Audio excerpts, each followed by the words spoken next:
Start tayo sa Pacific.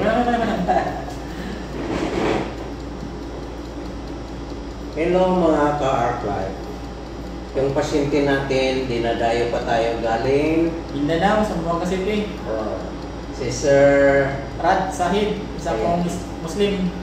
Okay.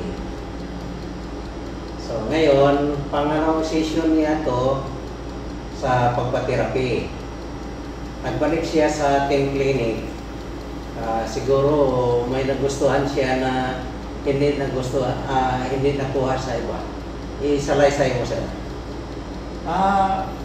Nakapag-therapy ako dati sa Zamboanga, naka-apat na sessions kami. Kaso, wala nangyari. Ganun pa rin. Ngayon, pumunta ko ng Luzon, na kilala ko si Doc. Ngayon, nasubukan ko nga, pangalawang session namin ngayon. Mas okay to siya. Ramdam ko yung improvement. Ilang percent na sa unang session na Mas malaki siya, kumbaga, ano siya, effective. Hindi yung una ko nagpa-therapy, wala. Hindi siya umayos ngayon. Mas maginawa yung pakiramdam ko. Kaya umulit ako dito para lalo nang gumaling. Kasi worry ka, no? worry. Balisa palagi, Balisa palagi. kinikilos. Lalo na ang binubuhat. Ito, yung parang natin.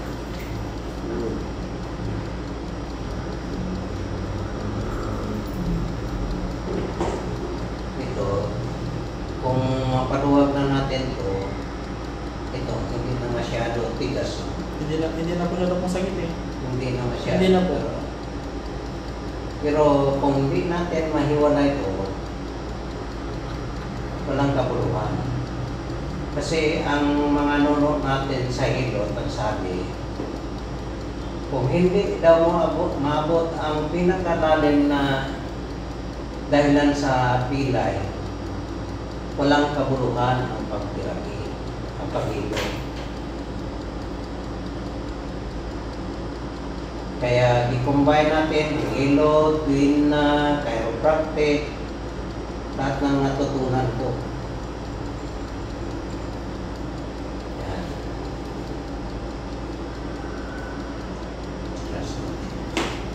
Tayo lang tayo.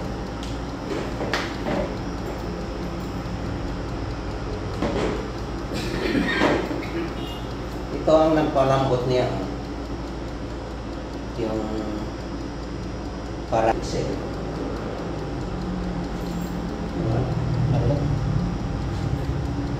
Yun.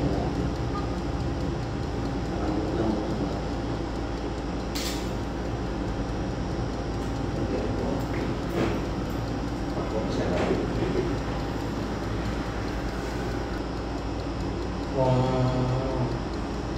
Cairo lang, kung Citer lang, hindi talaga mag-usok yan. Yun na po nangyari sa akin eh. Kung bago lang, isang taon na pilay, pwede mabalik. Pero kung tagal na, hindi talaga.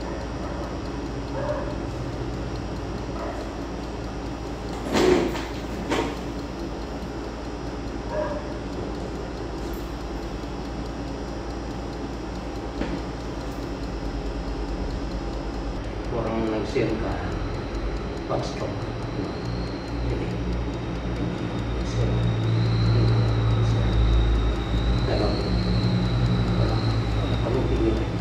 Ayun meron. Yan.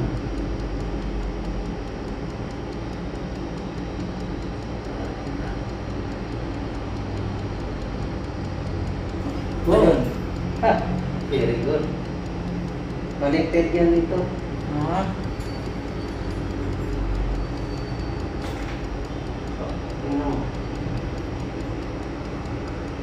Parang may katawan no? Marami talagang parts. Marami talaga. Alam mo, kotse lang. Kung hindi mo ma-release yun, balik pa rin. Turong-turong yun sa'yo.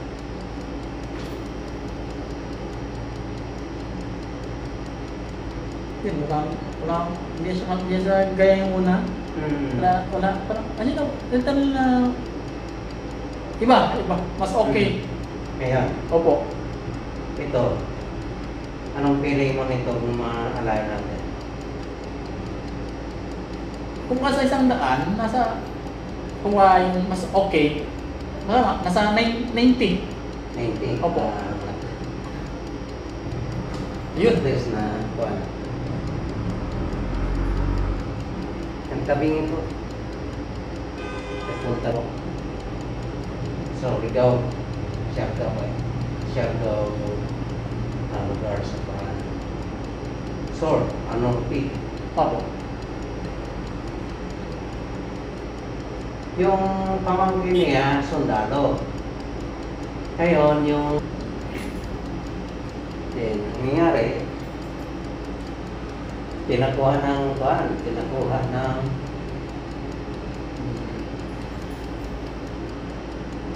helicopter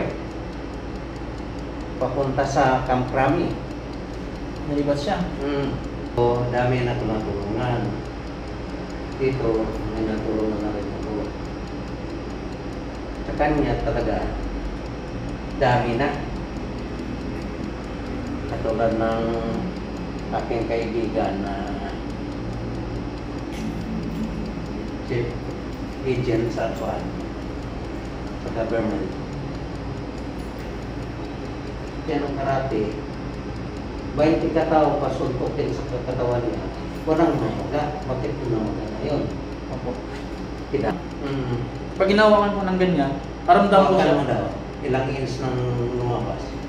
At hiwalay. Nag-iwala siya. Parang, mas malaki siya ngayon. Kasi dati nga, yung di ba pumunta dito, pag ginagawin ko, eto ginawakan ko, ramdam ko talagang init. Sabi ko dati sa Cairo ko, ba't mainit? Sabi niya, ito. Siyempre, doktor yun, hindi ko alam talaga na kung anong paliwanag niya. Sinunod ko lang yung mga bawal do's and don'ts. Pero wala eh. Dito ang naramdaman niya pag ganito.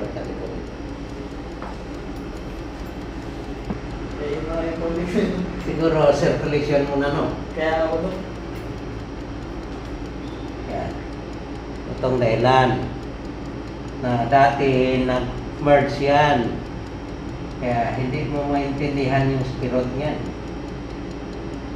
Pero ako natulungan, galing Germany, nagpunta lang dito. Kasama asawa niya. 40 years na kuhan. 40 years na kirot ng katawan niya. Hindi niya naintindihan. O umpisa sa Germany, nagpa-opera siya. Between 4 and 5 vertebra. Ito to. Inoperahan. Si teman. Ngayon, ang nangyari sa kanya, si concession, hindi pa rin nakuha yung kirot. Gusto talaga nang makuha, nagpa-third session siya. Ganun pa rin. Hanggang ang nangyari sa kanya, kumatos. 14 days kumatos. Yun. Kung hindi pa ng Germany, patay na siya. Ganito pa rin case. Relax.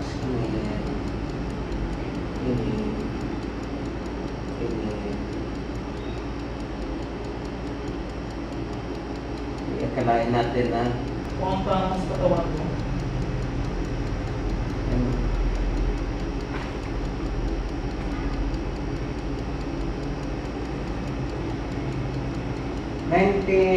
kuan pa. Kaya hindi pa ko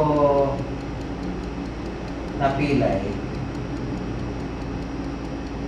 Nagkaroon ako ng mentor din sa Cairo. Hindi yun siya. So, yun. Ito. Oh, ano to? Sa'yo yan? Ito. Ito ka. Pero hindi ka nasaktan. Hindi. Ayun. Good. Tapayin mo. Lutang.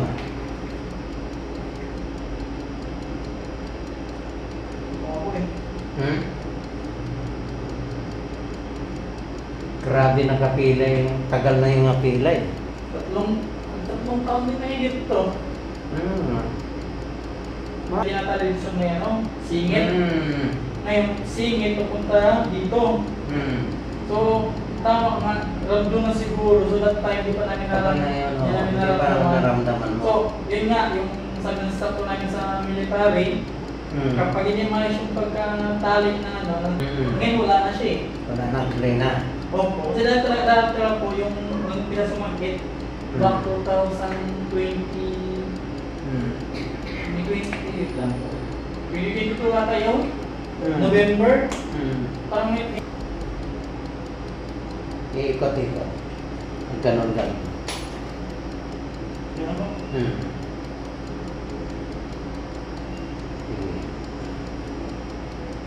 Ihatak mo pa. Hatak ko. Yun. Yun. Ikot-ikot ang tuhod mo. Ako. Ito.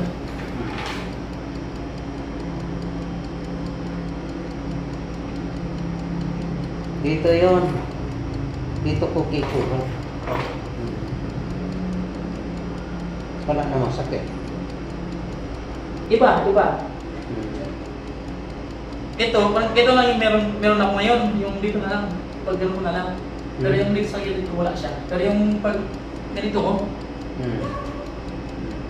wala talaga. meron na po siya. Ito ang natira. Pero yung dito dati, pag ginaganon ko siya, meron talaga.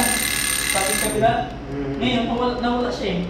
So ang meron na lang, pag gano'n ko, ito na lang.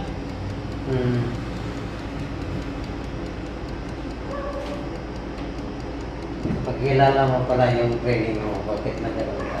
Paano? Si Sir Rod, nakadaan siya ng training ng Marami din, mga schooling ko rin yun, mga sa military. Mga basic na rappelling, yung pag mag-airborne ka, tumalawa ng from 4 feet to ng 8 feet yun. So ang dala mo ng baril lang. So pag may ito kasi pagtalon mo, ganun. So dapat, ang hindi alam ng iba, kasi hindi ka pwede tumalon, ganun ka lang. Pagtusagin, pagtalon ganun, itong tong kasabayan. Pag tumab ganun, hindi ka ma-injured. Dati yun, sabi mo nga, lumabas yung symptoms na sa lahat ng ginagawa ko bilang military dati, ngayon ko naramdaman.